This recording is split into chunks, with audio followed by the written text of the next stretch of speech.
Hello बच्चों, let's see the question. So question में given है कि steamer moves with velocity 3 kilometre per our in still water. A river is flowing with speed 2 kilometer per hour. Calculate the total time for the total journey if the boat travels 2 kilometer in the direction of the stream and then back to its place. Okay. So let's say कि this is the river. Okay. और हमारे एक पास एक steamer है, ठीक है। The steamer move with velocity 3 kilometre. So let's say this is the steamer जिसका velocity v हमें गिवन है 3 किलोमीटर पर आवर, ठीक है। ना क्वेश्चन में क्या बोला गया है कि ये स्टीमर पहले 2 किलोमीटर जाएगा, okay, in the direction of stream. Direction of stream कहाँ पर है? Let's say in this direction, the direction of stream vs हमें गिवन है 2 किलोमीटर पर आवर, ठीक है। सो ये 2 किलोमीटर जाएगा in the direction of stream, then वो क्या करेगा? फिर बैक करेगा, ठीक है। So then we will back to its initial position, ठीक है।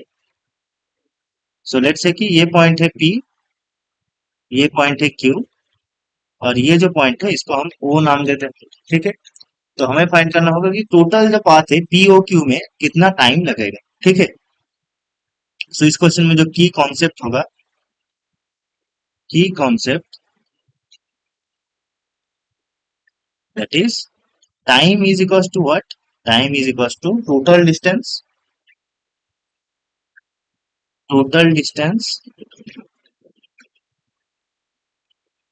बाय इफेक्टिव स्पीड, बाय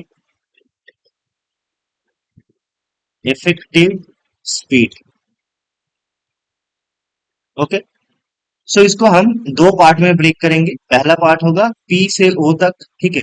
तो इस पार्ट में हमारा effective velocity V effective in the first case क्या होगा? This is equal to velocity of the steamer plus velocity of the water, okay, that is VS। क्योंकि पहले केस में the steamer is moving in the direction of the stream, ठीक है। तो ये होगा 3 + 2 kilometre per hour which is equal to 5 kilometre per hour, ठीक है।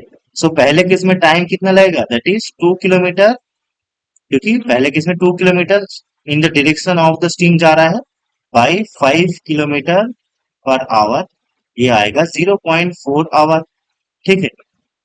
नाउ सेकेंड केस में O से Q ये पाथ में the steamer is going in the opposite direction of the water, ठीक है। तो इस केस में V इफेक्टिव 2 क्या हो जाएगा?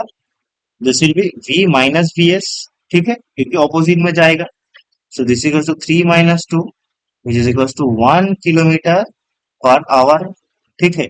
तो इस केस में T2 कितना लगेगा? दैट इज 2 किलोमीटर जा रहा है बैक में by 1 kilometre per hour, this is the effective speed, this is equal to 2 hour, ठीक है। तो टोटल टाइम कितना लगेगा? Total time T will be T1 + T2, ये लगेगा 2 + 2.4 दैट इज 2.4 आवर, ठीक है। यही हमारा फाइनल आंसर होगा, दैट कि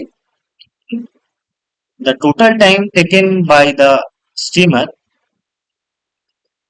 होगा 2.4 hours. So option number C is our correct answer, that is 2.4 hours. Okay.